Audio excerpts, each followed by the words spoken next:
Hey everyone, I'm Joshua Orro, the Mustang Prince, and welcome to Mustang Prince Orro Reports. Now, for the past few weeks this summer, I've blogged 6 movies from the Marvel Cinematic Universe, so today, why don't we take a little break from all that and move on to the realm of DC? But what to talk about from them? Well, let's talk about the Teen Titans. For those who haven't been following me lately, I blogged the mid-2000s TV movie Trouble in Tokyo, which was awesome, and Teen Titans Go to the Movies, which was okay, but not the theatrical film that the Titans deserved. However, did you guys know that the Titans had several appearances in the DC Universe animated original movies? Well, I didn't know that until the mid-2010s. And the film I've chosen today is a film that not only centers on the Titans, but it also involves a very familiar new recruit and a familiar villain. Released to DVD and Blu-ray on April 4th, 2017, the movie is Teen Titans: The Judas Contract. Now, in this film, the Teen Titans have built a cohesive team in their never-ending battle against evil. But their newest teammate, the mysterious and powerful Terra, may be altering that dynamic.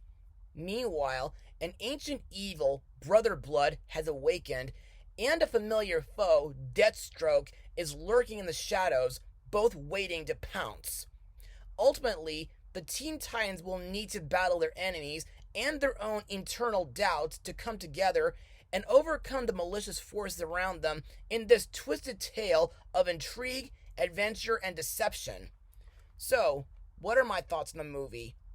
Well, when I first saw this on Kim Cartoon a few years ago, I thought that this film was not only very serious, mature, and thought-provoking, but it also felt very nostalgic. And to further explain why I like this movie, let's move on to Mustang notes. The movie was directed by Sam Loy, who not only directed several DC animated original films, but he also won a Daytime Emmy Award for his work on the Batman series back in 2006. And the screenplay was written by Ernie Altbacker, who had worked on several TV shows, including Static Shock, Ben 10, JJ the Jet Plane, Mucha Lucha, and Green Lantern, the animated series. It is based on the comic book The Judas Contract by Marv Wolfman and George Perez.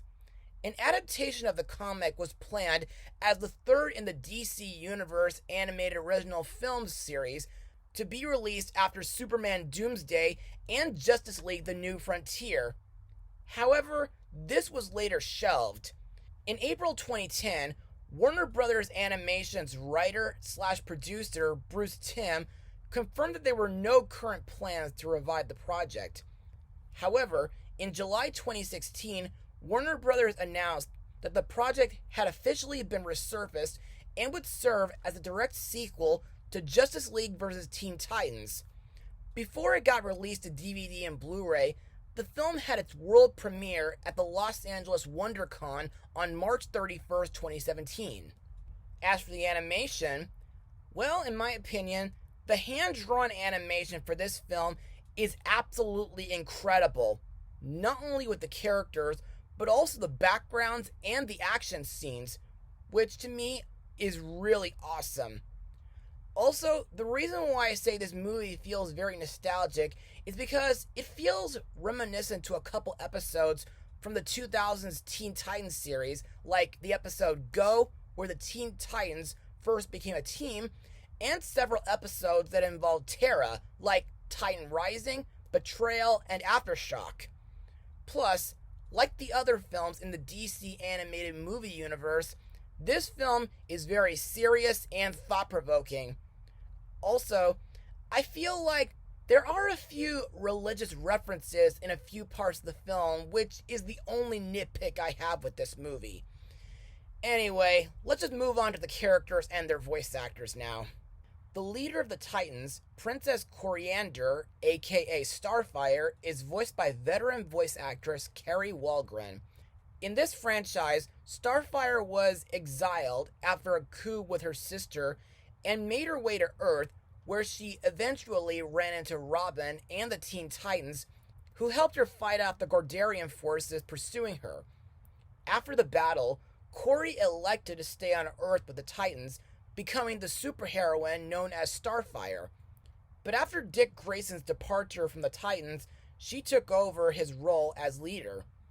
In this film, Kori accepts Dick's offer to share an apartment, though she's unsure of her role as leader. In my opinion, I really like this version of Starfire as equally as I love her 2000s version. She's a very kind and caring person, and despite that she's an alien princess, she's just as human at heart as any of her friends and teammates. Plus, I think Starfire's powers are really incredible. Next we have Damian Wayne, aka Robin, voiced by Stuart Allen. For those who don't know, Damian made his debut in the movie Son of Batman as Bruce Wayne's son. He was trained since birth by the League of Assassins, but was later forced to flee with his mom to Gotham City after his grandfather, Ra's al Ghul, was murdered by Deathstroke. After meeting his father, Bruce, he became the second Robin, and he changed his ways from a mission of vengeance to a mission of justice like his father. He eventually joined the Teen Titans, and after a few years, entered a romantic relationship with his teammate Rachel Roth, aka Raven. During this movie, Damian faces challenges such as being haunted by his past when Deathstroke returns, and uses Tara as his pawn to bring the Titans to brother blood. To me, Damian can be a rude, temperamental, and violent brat at times, but during this film, Damian has gotten used to socializing with others. Plus, he also doesn't like to change out of his Robin uniform unless needed. He once commented that he only changes clothes when it's time for him to bathe.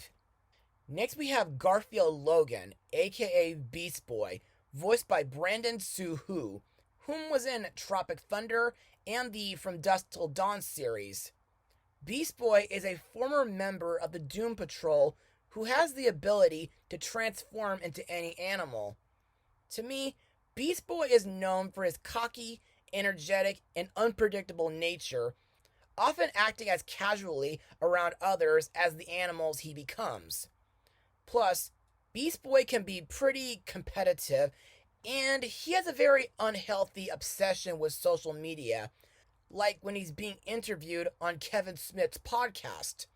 Also, Gar is a very kind-hearted individual who, despite his flaws, is in possession of a quiet maturity and wisdom that very few people know of.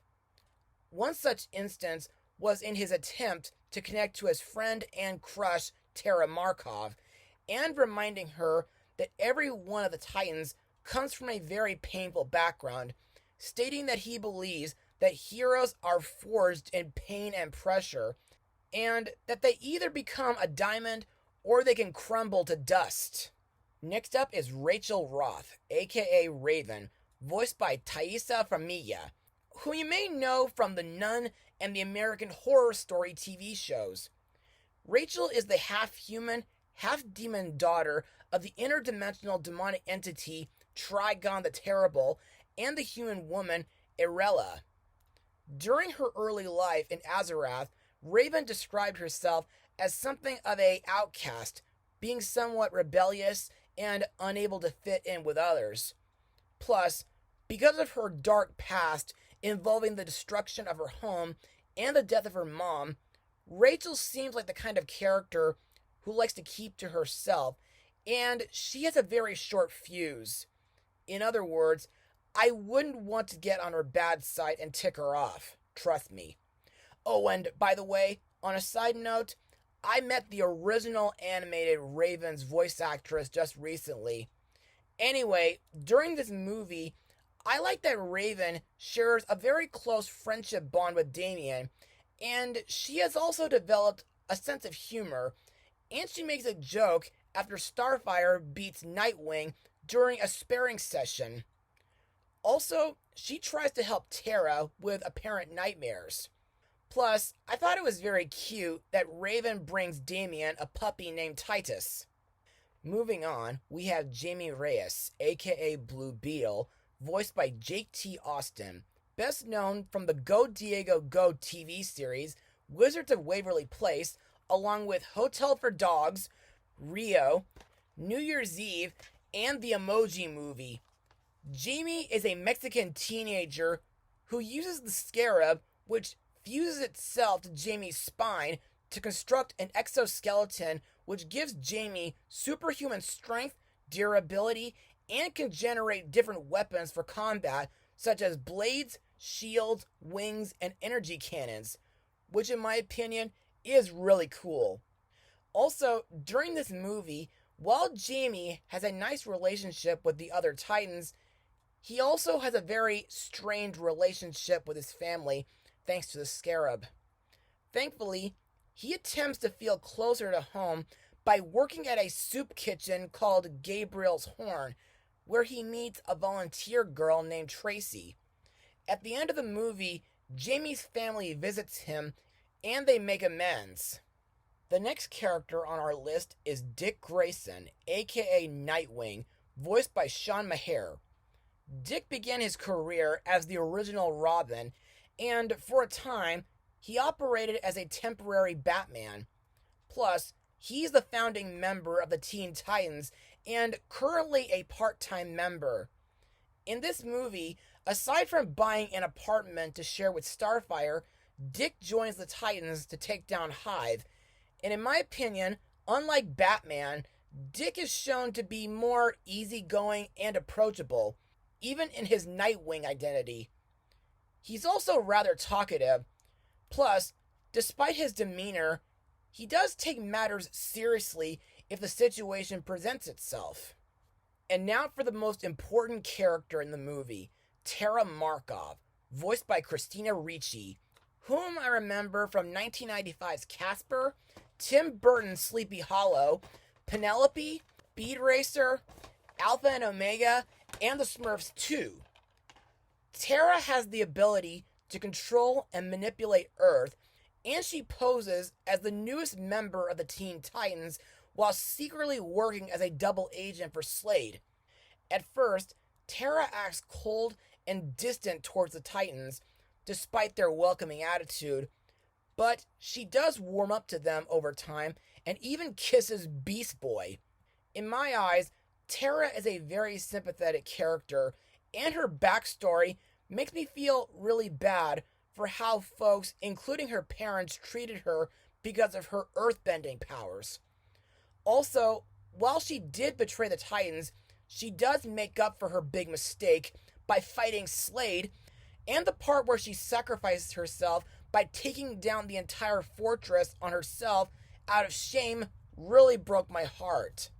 Next we come to one of the most threatening and famous villains in the DC universe, Slade Wilson, aka Deathstroke, voiced by the late Miguel Ferrer, whom you folks might remember from 1998's Mulan, along with Rio 2 and Iron Man 3. Now, as I said in my Teen Titans Go to the Movies blog, Slade is considered by fans as one of DC's greatest villains.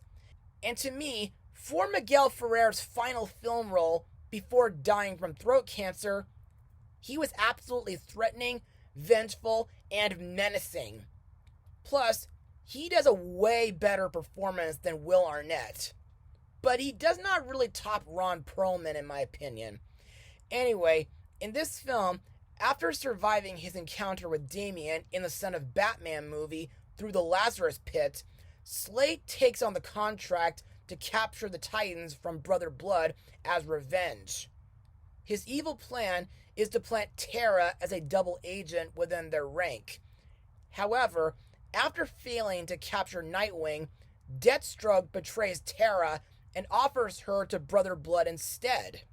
Finally, we come to the true villain of the film, Sebastian Blood, aka Brother Blood, voiced by Greg Henry, who played Star-Lord's grandfather in the MCU's Guardians of the Galaxy movies. Blood is the founder and leader of the Church of Blood, or Hive, which is a cult seeking divine domination over mankind. Blood claims to be hundreds of years old, attributing his long lifespan to his practice of bathing in the blood of his enemies.